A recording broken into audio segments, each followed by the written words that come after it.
Hello class, today we are going to do lesson 7.2, solve linear systems by substitution. Alright, I just want to point out that you can solve a linear system in 3 different ways. You can solve it by graphing, which was our lesson 7.1, where we took an equation and we graphed it on a coordinate plane. We graphed another equation and we found that point of intersection. So where did the two lines touch? We found an x and a y value, making it a coordinate point. So that coordinate point was our solution. That was our answer to our problem. Well, we're going to do something similar today, learning about substitution, again with our answer being a coordinate point.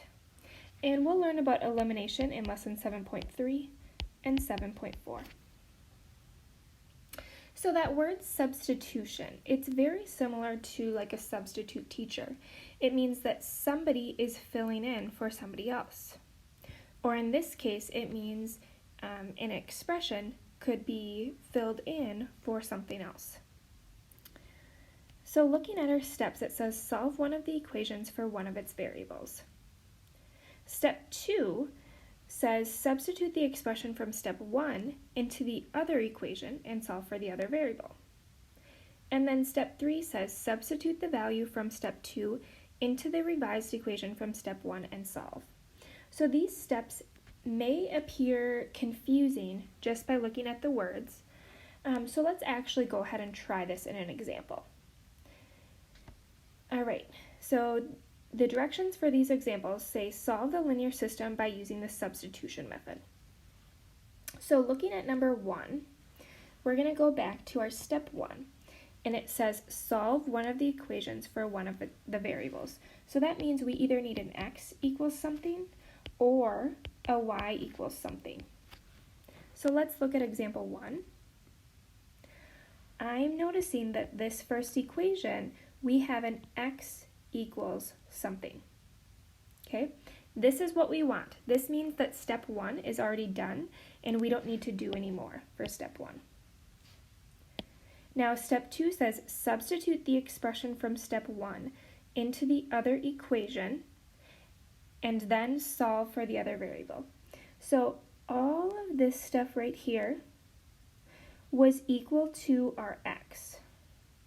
What that means is that in the other equation, we can plug all of this stuff in for x. So let's go ahead and let's try this. So I'm going to write 3, and instead of writing this x, I'm going to write what x is equal to. So x is equal to this blue stuff up here, negative 2y plus 2. Because all of that stuff is the same as x. And then I'm going back to my equation. It said 3x, which I got down, plus y equals 16. Now we are at the point where we solve just like we have been doing in pre-algebra and algebra 1 so far. So I'm going to distribute this 3. 3 times negative 2y is a negative 6y, and 3 times 2 is positive 6. And then I bring down everything else. So plus y equals 16. I'm going to split my equation here so I can see both sides. And then I'm going to go ahead and I'm going to look to see, are there anything that has the same like term that we can combine? So this is a y, so I'm going to circle it. I'm going to underline my constants or my plain numbers. And then, oh, here's another y, so I'm going to circle it. So this tells me here that I can combine those two. They're on the same side of the equation. There is no number in front of this y, but in math we have a hidden number. That hidden number is 1. Okay, so negative 6y plus 1y is the same thing as saying negative 5y. And now let's write everything else down that we haven't done. Equals 16. All right, we want to get y by itself, so we want to get rid of this plus 6. The opposite of plus 6 is minus 6. So now we have negative 5y is equal to 10. And how do I undo negative 5 times y? Well, I divide by negative 5. Okay, so y would be equal to -2. Now, this is not the answer. This is only part of the answer. So this was the part here in step 2 that said solve for the other variable. So we had something that x was equal to. It was equal to -2y plus 2. Then we plugged that in for the other equation. We solved for that y. We got y is -2. And then now we have to do step 3. Step 3 says substitute the value from step 2. So that was this y equals -2. Substitute that into the revised equation from step 1 and solve. Well, so you're going to plug this in up here for y now. And we actually didn't have to change our original equation because it was already solved for x. So let's do this. Now we have -2. And instead of writing y, I'm going to write down what y was equal to, which we found was -2. And then plus 2. All of this stuff, as it says here, is equal to x. So -2 times -2 is a +4, plus 2 is 6. And that's what x is equal to. Okay, so our final answer is the coordinate point, x and then y. So x is 6 and y is -2. So this is our answer. This means that if I were to graph both of these lines, that is the coordinate point where they touch. Okay, so if we were to think back to lesson 7.1, if I were to graph both of those lines, let's look back up here. If I were to graph both of those lines, okay, I just found the point of intersection, the point where they touched, which is a coordinate point. And in this case, it is the point 6, -2. Okay, let's do a couple more of these examples. Alright, here's number 2. Going back to my steps, it says solve one of the equations for one of its variables. So I either need an x equals or a y equals. When I take a look at number 2, I'm going to take a look and see, are there any of these x or y's in here that is already like by itself or almost by itself? Now, I am noticing this y right here is almost by itself.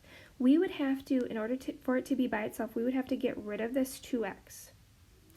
Okay, so I'm asking myself, if I were to rewrite this equation, how could I undo this 2x? Well, what's the opposite of positive 2x? Minus 2x. So I'm going to minus 2x on both sides, and that would cancel.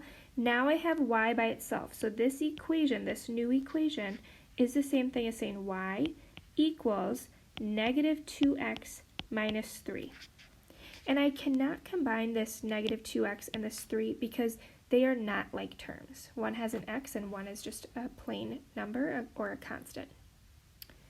Okay, so here are my two equations. We've got this red equation and we've got this blue equation right here. Okay, now all of this stuff is equal to the letter y. So in my first equation up here, I can plug all of that stuff right in for y. So I'm going to go ahead and I'm going to do that. Oops. So I'm going to write down now this top equation, this 4x minus 2, and instead of writing y, I'm going to write down what y is equal to. Y is equal to -2x minus 3. So 4x minus 2y equals 14. And that came from this right up here. Okay, and now I just solve like normal. So I'm going to go ahead and I'm going to distribute that -2 through. So we have 4x. -2 times -2x is a positive 4x. And -2 times -3 is a positive 6 equals 14. Okay, looking here to see what can I combine. Well, this is an x, this is an x, this is a plain number. So I can combine 4x plus 4x, which is 8x. How do I get rid of positive 6? I minus it on both sides. So now we have 8x equals 14 minus 6 is 8. And then how do I get x by itself? This is 8 times x, so opposite of times is divide. So divide 8 on both sides. 8 divided by 8 is 1. So this is only half of my answer, remember.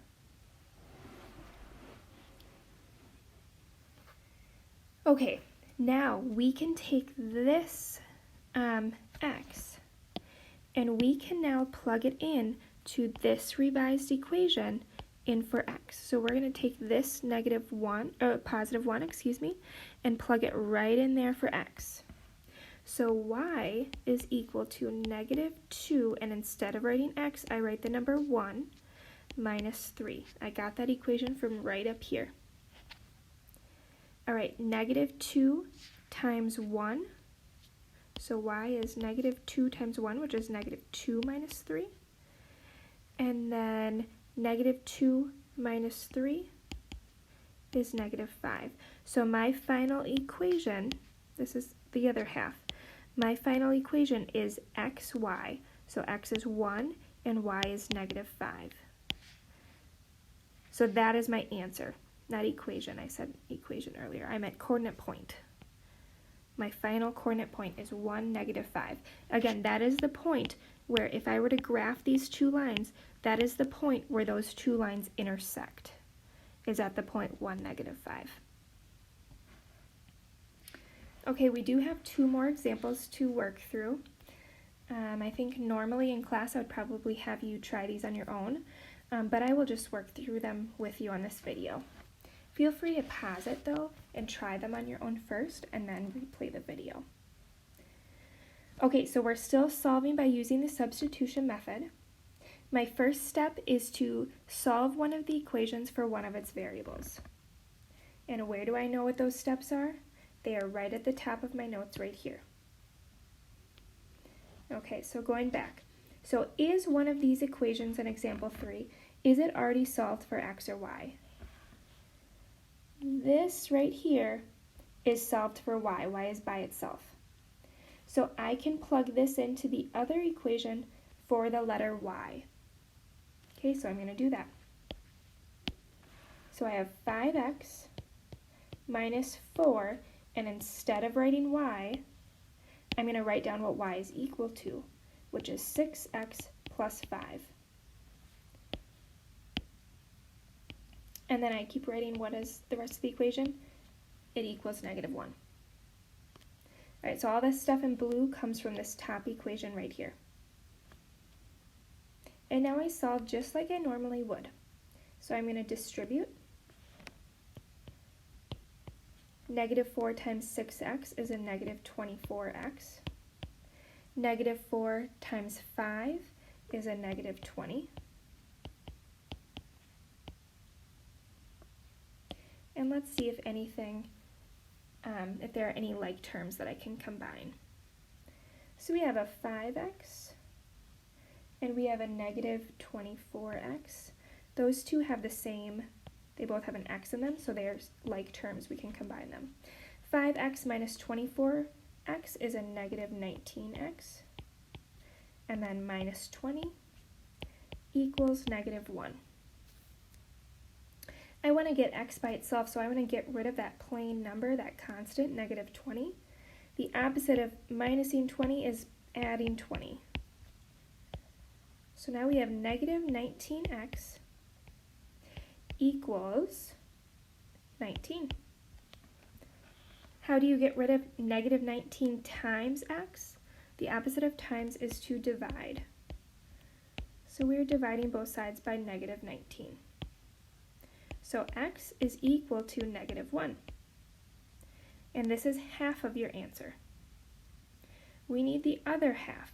So we now are going to take this, x equals negative 1, and we're going to plug it in to this equation that we haven't really touched much yet. We're going to plug that into this x right there.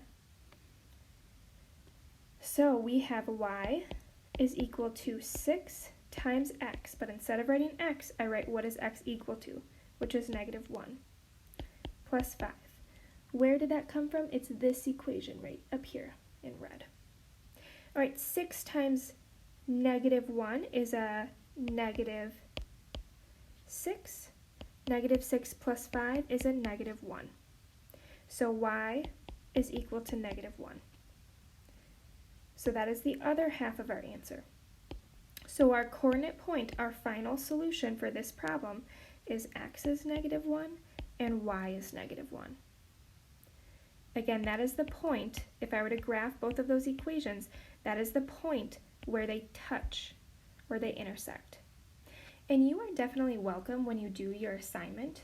You are welcome to also go ahead and graph these two lines, either using like Desmos, graphing calculator, or if you want to take a grid paper and just graph them. You can graph them to see, do you get the same answer, negative 1, negative 1. Okay, let's do one more together, example 4. All right, I'm going to take a look at example 4 and I'm going to see, is one of these two equations, is it already solved for an x or a y? Currently, I do not see that, but I do see that the top equation, the x and the y are by itself. It doesn't matter which one I solve for. I'm just going to arbitrarily choose the y. So that means I want to get rid of the x. Okay, I'm going to just rewrite this equation off to the side so that I can show you my work. All right, so if I'm getting y by itself, how do I undo the x? You minus it. So now we get y is equal to negative x plus 5. Okay, so that is my new equation. Maybe I'll box that in there so we don't lose it. That's my new equation. So what this means is y is the same thing as saying negative x plus 5. So over here in my second equation, instead of writing y, I'm going to write down negative x plus 5. Okay, so here's the second equation getting written down. 7x minus 9 and then times y. But we found that y was negative x plus 5. So instead of writing y, I wrote negative x plus 5, and then that stuff equals 3. Okay, now we can solve just like we normally would. So we're going to distribute. We have 7x. Negative 9 times negative, and this is the same thing as saying negative 1x. So negative 9 times negative 1x is a positive 9x. Negative 9 times positive 5 is a negative 45.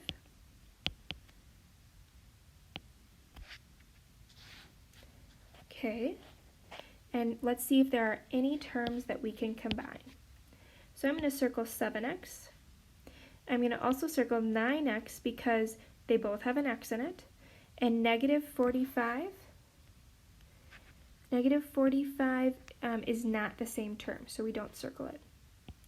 Okay, so 7x plus 9x is 16x. And then bring down what we haven't done anything to yet. How do you get rid of negative 45? You add it. So now we have 16x is equal to 3 plus 45 is 48. All right, this is saying 16 times x, so how do you undo times? You divide. So x is equal to 48 divided by 16 is 3. And we can use a calculator if you need to on that. Okay, now we are going to take this equation here. Oops, excuse me. We're going to take this equation here and we are going to, or this x equals 3, and we're going to plug it in to our revised equation up here for x. So this is the equation I'm looking at. We're plugging that in for x. So y is equal to negative, and instead of writing x, I'm going to write down the number 3 plus 5.